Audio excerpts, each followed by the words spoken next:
Hello everybody, welcome to That's Football. What a Saturday of Premier League action. Chelsea and Arsenal, incredible, but Liverpool top of the table. What a Saturday, and what I hope we're going to get an actually interesting top of the table. Maybe the Rodri injury for Man City, maybe they could start to stumble. I mean, they always do in the autumn. I'm not writing Man City off, but it was incredible. And I tell you what, as well, I'm just going to start off with Arsenal. A for Arsenal. We'll talk about Chelsea. C for Chelsea. We'll go Arsenal first of all. What an incredible comeback yesterday. I mean, look, I think I don't get this. I don't understand why there is this momentum around Arsenal at the moment to make out that they're the bad guys. It's almost like a pantomime where, you know, we've put somebody up as the heel and we're meant to boo them. And it's Arsenal at the moment. And I don't really understand it. The media try to set the agenda, but I think the modern football world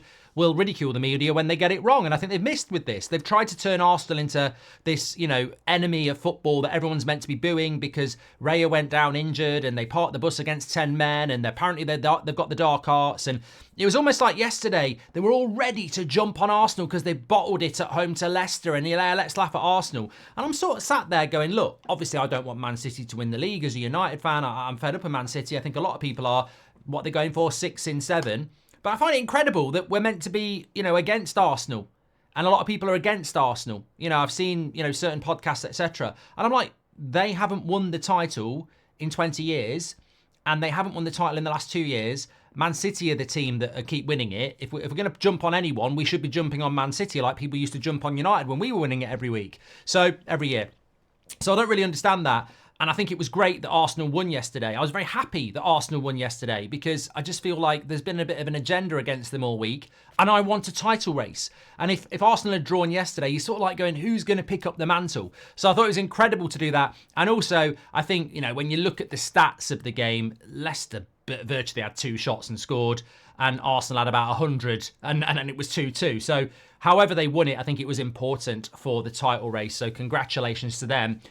Chelsea, oh my God. I mean, the story around Chelsea, I will be talking about Liverpool. They are top of the league. Don't worry about that. But I'm just looking at that top 4 at the moment, separated by 2 points. Obviously, Villa, by the time you're watching this, could be right up there joint with Liverpool. And you know, I want Ipswich to do well, but, you know, Villa are really exciting. If they win, it's massive, isn't it? So it's at the moment, you want to take a picture of that and say, if we could have that in April, I'll take it. I mean, whether we will or not, I don't know. What are your thoughts? Who can stay the race, or will Man City just run away with it again? But I think Chelsea deserve a lot of credit. Thankfully, I was ahead of the game. I said this on Thursday. I did a video on this channel that I feel that I was comfortable doing a video on Chelsea saying they've turned a corner and they actually look quite dangerous this season. That's not to say that the instability above the manager and the players could cause problems down below. But what I've been really impressed about Chelsea is I'm not going to blow smoke up their arse and say, oh, they're playing great football, they're amazing. Some people have called them a counter-attacking team. I think that's a bit harsh. What they did against West Ham last week was have a very equal game, but take their chances. What they did against Bournemouth the week before that was probably Bournemouth had better chances, but Chelsea took theirs. That's 2 wins in games that maybe last season it's 2 draws or a loss and a draw. And the same against Brighton yesterday. It was a very equal first half. Chelsea solidified the second half and deserved it. But the first half was very equal, but you just had this... and this is where Cole Palmer is really important. And it makes me laugh that people want to call Chelsea Cole Palmer FC because, hold on a minute, we had a player called Cristiano Ronaldo back in the 2008 season, and he used to score most of our goals as well. He did it for Real Madrid too. There's nothing wrong with it. Haaland does it for Man City. You can't just be one player. There has to be a structure around them. And, you know, I think Cole Palmer is a fantastic player. I'm going to leave it at that. I'm not going to start talking about he's the best player in the Premier League or, he's England's best ever player. It's an irrelevance. It's the sort of sensationalist bollocks that people talk to, draw attention to the player and themselves. I think it's fantastic. I'm going to leave it at that because consistency is the key. It amazes me that somebody has a good game, an amazing game, and suddenly they're the best player in ever. And I'm like, look, Ronaldo and Messi didn't happen in the 60s. They happened in the last decade. Why would you take a player that's got massive potential and start blowing him up to be something that he's not yet? Ronaldo and Messi did it every week for about 10 years. So that we've lived through the Ronaldo and Messi era. We know what the best in Europe is. So, and I don't think anyone will ever get close to that. And if Cole Palmer can get close to that, great. But it's about consistency. It's about every single week. What a player. But I think Chelsea have got to be considered to be, certainly, a good shout for top four at the moment. They look very, very good. And they've got a very good pick. I'm very excited to watch Chelsea after the international break. I think they'll beat Forest next week. And then the international break, they've got some really good games. I think they've got Liverpool. I think they've got City, maybe Arsenal as well. Certainly got United in there. Easy. I don't know. But yeah, it's... look, I think they're doing really, really well. But I can't not talk about Liverpool, obviously, as well. Top of the league. And what a difference a couple of weeks make. And I'm just going to give Liverpool... I'm going to give Liverpool fans credit here because they, in the main, they didn't react badly. I know you've got a few bad elements. Every fan base has, the sensationalists. They just want to, jump off the deep end and start screaming and shouting. Why you do that at Liverpool, I don't know. I think Liverpool's stability since Jurgen Klopp came into now has continued through the summer in a brave way of not buying players and just, going, we believe in this project and this manager's being brought in to believe in this project. And I think the reaction to the Liverpool game, I mean, I laughed at it. Just the same as Liverpool laugh at Man United. It's a rivalry. But honestly, I didn't think after that Forest result that Liverpool were done or they were going to be in trouble. I mean, honestly, if you look at it, Arne Slot's start at Liverpool is incredible. He's lost one. Is it game 6? Are we at game 6? I mean, if they beat Forest, they'd have won 6 games in a row, which is just remarkable. But I think that Forest result has probably done them good. You're top of the league and you've had the big shock loss to kick you up the arse.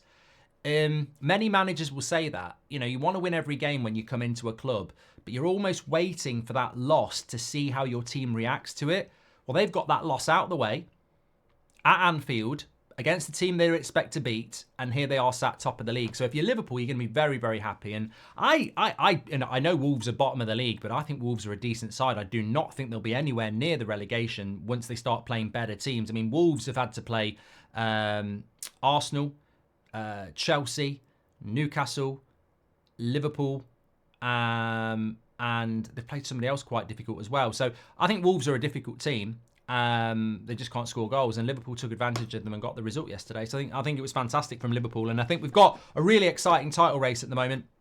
I wouldn't write Man City off. I know Newcastle did fantastically well yesterday, but Man City have still got Erling Haaland. They've still got De Bruyne to come back. They've still got Foden. I mean, look, Man City off the bench brought Foden, Doku, and Savinho on. They ain't going to be not in a title race. But if others can stay with them, and we've got more. I think the really interesting thing here is Newcastle have taken 2 points off Man City. Arsenal have taken off 2 points off Man City at the Etihad. If you look at that league table at the moment, and Man United aren't even in that at the moment. So you've got Man United, Tottenham, Newcastle, Villa, Chelsea, Arsenal, Liverpool. If those 7 teams can give Man City a game home and away, there might be enough points erosion there to make it interesting. And can we just have a shout out for Fulham as well? Smashed Newcastle last week, went to Forest, who've had a good start to the season. I mean, they're still 9th and win 1-0 as well. Fulham, to me, are the quintessential Premier League team. You take Man City out of this league, we've got an amazing league of competition. And Fulham are the absolute team that represents what this Premier League is all about. Yeah, they can lose to a relegation team, but they can challenge a team in anywhere. And I think this Premier League...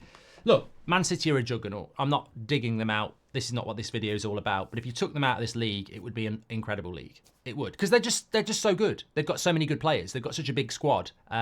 Look at Newcastle yesterday. No Isak, no Botman, and they are 2 big areas of weakness. Man City haven't got Rodri. They haven't got De Bruyne. But look at their bench still. It's just a squad game, and they're incredible.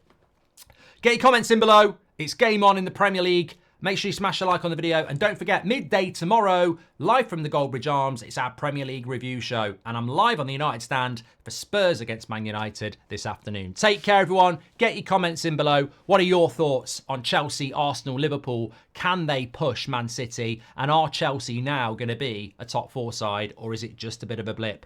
Get your comments in. Thanks for watching. Big up the Fulham.